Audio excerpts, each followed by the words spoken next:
بمناسبة قرب حلول عيد الأضحى المبارك، الرئيس المشاط يصدر توجيه يفرح كافة موظفي الدولة.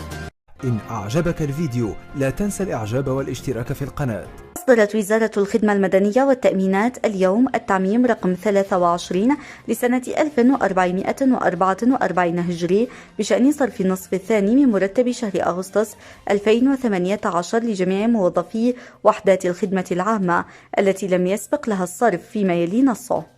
بناء على توجيهات رئيس المجلس السياسي الأعلى وبمناسبة قدوم عيد الأضحى المبارك ونظرا للظروف المعيشية التي يعانيها موظفو الدولة بسبب توقف صرف المرتبات، فقد قضت التوجيهات بصرف النصف الثاني من مرتب شهر أغسطس لعام 2018 لجميع موظفي وحدات الخدمة العامة التي لم يسبق الصرف لها، وبناء على إشعار وزارة المالية وإلى المهام والأعمال التي تقوم بها الوزارة بشأن تطبيق نظام كشف الراتب الموحد وربط إصدار كشوفات المرتبات بقاعدة بيانات كشف الراتب الموحد آليا عبر الربط الشبكي، ومعالجة وتصحيح الاختلالات القائمة وتحديث البيانات والتنسيق مع وزارة المالية والبنك المركزي اليمني وكاك بنك وهيئة البريد، والاتفاق على آلية وإجراءات تعزيز البنك المركزي بالمرتبات والصرف بموجب خلاصات وكشوفات المرتبات الصادرة من الوزارة من نظام كشف الراتب الموحد. وفي هذا الصدد تؤكد وزارة الخدمة المدنية والتأمينات على ما يلي: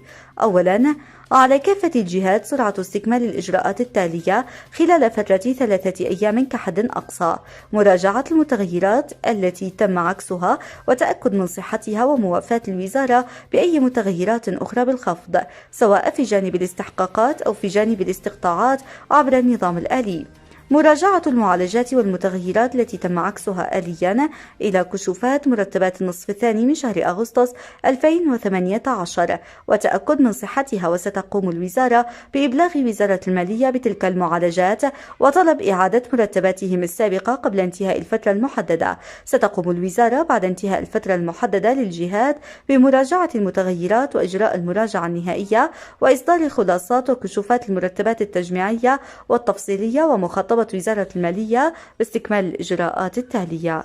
إن أعجبك الفيديو لا تنسى الإعجاب والاشتراك في القناة.